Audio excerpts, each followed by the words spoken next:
dimanche matin tout le monde. Je vous fais une petite capsule. J'ai sorti mon arbalète parce que c'est la première chasse que je vais faire cette année.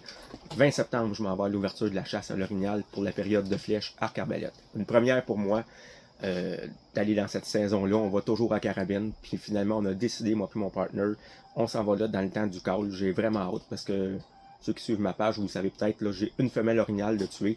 J'ai plusieurs années que je suis allé à l'Orignal, mais on revient avec un orignal pratiquement tous les ans. Mais c'est pas moi qui j'ai hâte de voir le feeling. C'est pas moi qui tire encore, là. J'ai hâte de faire sortir un boc puis de décocher une flèche là-dessus. Fait que c'est ce qui va être mon challenge numéro 1 pour cette année. Tirer mon premier boc orignal. Ça va être à l'arbalète. Arbalète, justement, j'ai sorti ça ce matin. Il y a des précautions, il y a des vérifications à faire avant de commencer à les tirer ça. C'est ce que je voulais partager avec vous ce matin. Une fois qu'on sort l'arbalète, d'où ce qui est arrangé, on fait une vérification visuelle. Moi, je commence toujours par vérifier la pression de mes vis, autrement dit, sur mon télescope, mes montures, d'autres vis qui pourraient être à vérifier.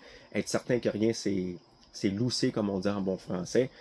On fait un petit coup d'œil. Ensuite, on vient vérifier nos branches, nos poulies, nos câbles, la corde. Est-ce que c'est effiloché? Est-ce que ça a l'air... On a un petit doute. Si vous avez un doute, allez dans une boutique spécialisée. S'il y a des pièces à être changées, à vérifier pour pas qu'il vous arrive une bad luck, surtout pas quand vous êtes en train de peut-être décocher une flèche sur votre trophée. Vous voulez que ça soit... C'est pas là qu'on veut que ça brise, comme on dit. Fait que vous faites un bon petit regard là-dessus sur votre arbalète. Tout est parfait. Ensuite de ça, il y a de l'entretien à faire. On va commencer par la corde. Faut pas confondre pour les arbalètes à poulie, évidemment, ou les arcs qui sont à poulie aussi. Il y a la corde et les câbles. La corde, c'est vraiment celle-là qui glisse sur votre rampe ici, qui vient appuyer votre flèche. On regarde évidemment si elle n'est pas vraiment trop effilochée. Il y a un produit à mettre sur la corde ici. C'est sous forme de bâton, moi, que j'utilise. Ça ressemble un peu à un gros lipsil. On en met sur la corde, puis on vient passer nos doigts, puis on frotte pour faire une chaleur que ça rentre dans la corde. J'en mets pas sur le tranche-fil. Tranche-fil, je vais mettre la même chose que je vais mettre sur ma rampe. C'est la prochaine chose qu'on va voir tantôt.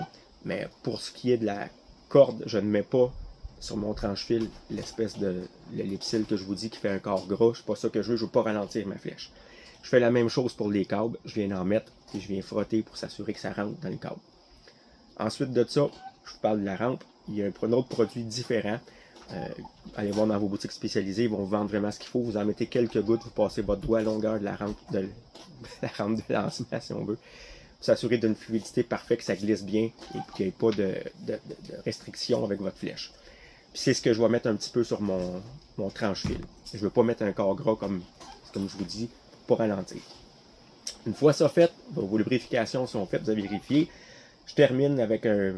C'est fait exprès aussi pour les arcs et ça peut servir plus armes à feu, arbalètes. C'est de l'huile, mais dans un espèce de petit crayon avec une aiguille. Je vais venir en mettre où il y a mes jonctions aussi de poulies, où il y a les endroits que ça vient se frotter, qu'il n'y ait pas de friction. Je veux qu'il y ait une petite lubrification qui soit là régulièrement, une fois par année à peu près. Même chose pour mon safe, la détente, la sécurité. On veut s'assurer que tout est parfait. Une fois que ça c'est fait, vous avez fait un bon effet visuel, un regard là-dessus, tout a l'air d'être parfait, ben c'est là d'aller commencer à tirer votre arbalète pour cette année.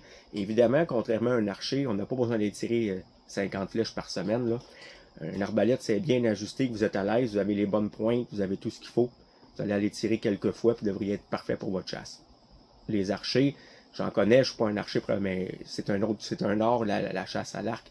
Les gens tirent des flèches très régulièrement dans des angles différents. C'est complètement d'autre chose. Moi, je vous parle vraiment de l'arbalète. Je parle de ce que je connais, mais je sais que c'est complètement différent. Côté dextérité, pratique et compagnie c'est deux mondes.